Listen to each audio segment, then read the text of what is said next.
உடம்பை தூக்கிட்டு போகும் பொழுது ஆண்கள் தானே தொழுவிக்கணும். அஸ்மா பின் உமைஸ் சொன்னார்கள், எத்தியோப்பியாவிலே நான் இருந்தேன், ஹபஷாவிலே ஈச்ச ஓலை இருக்குதே, ஈச்ச ஓலையை நெய்து மையத்துக்கு மேல் போடுவார்கள்.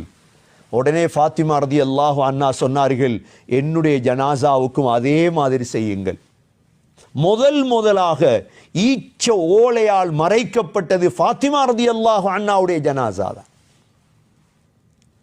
இரவையில் தான் என்னுடைய ஜனாசாவை அடக்கும்படி வசிய செய்தார்கள். ஜனாசாவை அஸ்மா பின் உமைஸும் அலி ரலியல்லாஹு அன்ஹு அவங்களும் தான் குளிப்பாட்டினார்கள்.